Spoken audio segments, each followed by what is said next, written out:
I want to talk a little bit about your own personal connection. What drew you to pay this forward?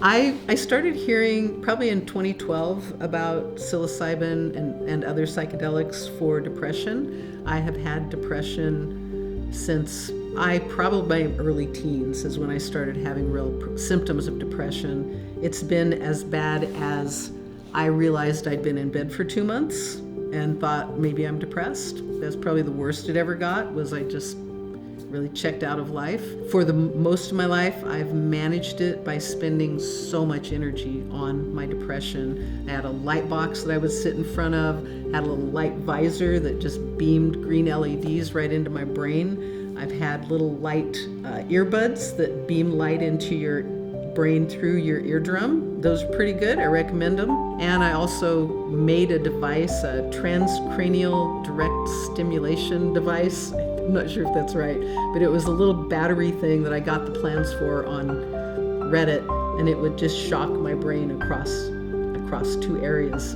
It gave me some relief, but every morning I would get up, and the first thing I thought about was, what can I do about my depression today? What can I do to get myself through this? I'd get up, I'd paste a little smile on my face, and sometimes I'd just listen to comedy, but a lot of times it was these light devices and what pill am I taking, what supplement am I taking, go to the gym. It was a lot. It was a freaking full-time job being depressed, and I wasn't real good at it, But I did manage to have a life. I managed to make enough money to keep bread on the table. About 2011, I started hearing about this psilocybin, and I started trying a variety of ways to get a psychedelic experience for my depression. I bought some mushrooms from a stranger. I took those in my house.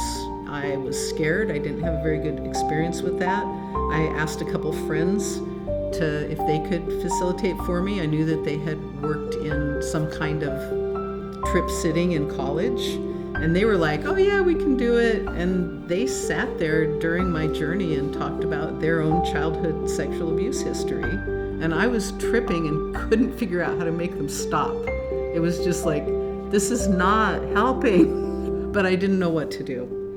So that was a bad experience. And I just kept looking. I was asking everybody. I was asking all the people I knew, do you know anybody who does this? Is there, how can I was applying to studies.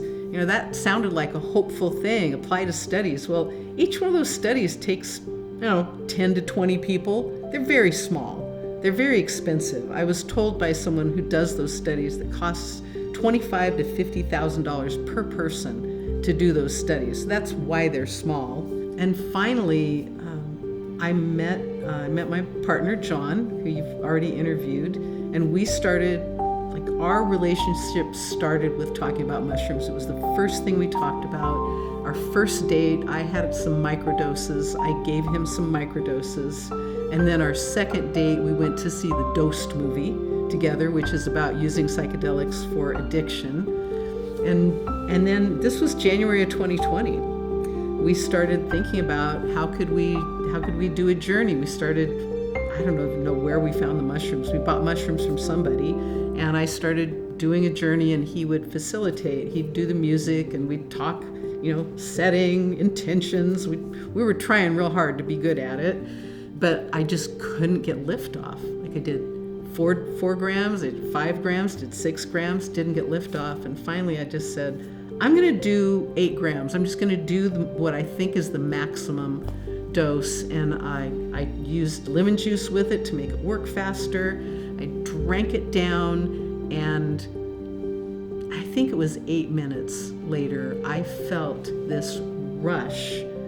This psilocin was attaching all over my body, and I just felt this rush from my toes up to the top of my head, and I said, oh my God, what have I done? And I laid down on the couch and I laughed for 2 hours straight.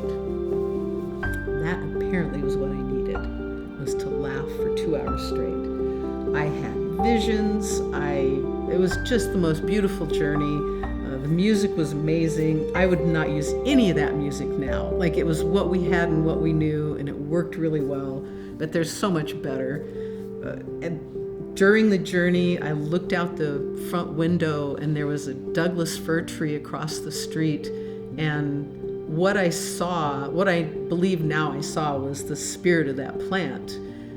But what it looked like was the Doug fir had turned into an electric storm. So it was just buzzing electric storm. It did not resemble itself. It was a completely different thing that I was seeing. Like, after that journey, I have not been depressed again. The first year, I would have these moments when I'd think, ooh, it feels like it's coming back. And I would just schedule a journey as soon as I could. I'd have a big journey. I've never taken 8 grams again, but I'd schedule a journey. Now I can get liftoff for quite a bit less than that. And I just take care of it. And now I don't think I need that anymore. I don't think I need the psilocybin anymore. I think I'm fine. I think I've gotten so much healing.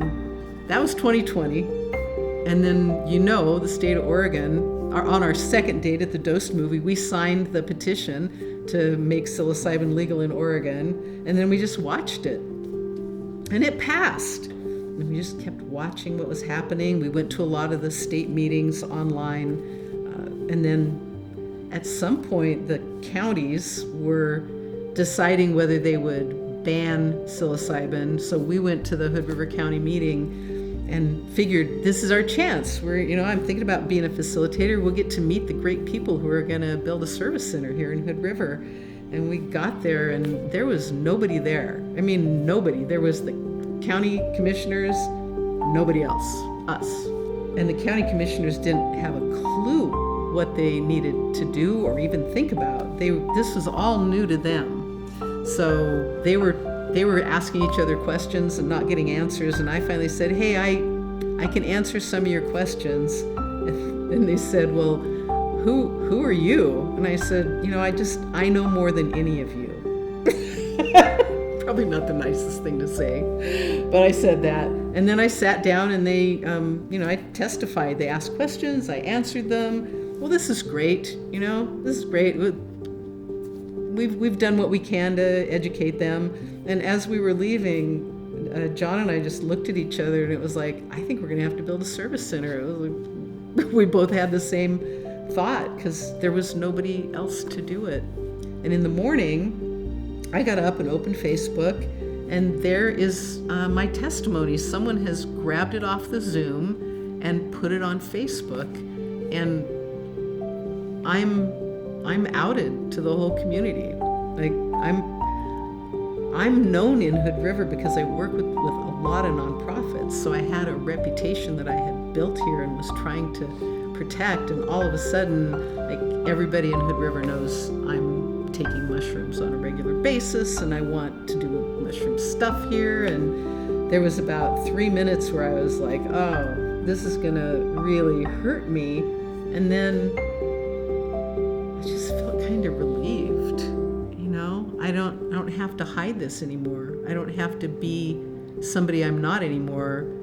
I am the mushroom lady. Okay, I'm the mushroom lady. I'll just do it. I'll just be out about mushrooms and I'm just gonna talk about them whenever I want to. And that's pretty much how I've lived since then is, if it bothers people, and it does, I've lost friends. I've lost good friends because they don't think that this is a good idea. But I've also lost my depression, and I'm involved in this crazy developing system where the mushrooms are behaving in a different way than they behave anywhere else. They're using the safety of what we're doing to really help people in deep ways. I just couldn't ask for a better life for me. I would say, John and I say to each other at least once a day, our life is amazing. We get to do this work. We get to help people use mushrooms to help themselves. And I never imagined that I would have a life like this.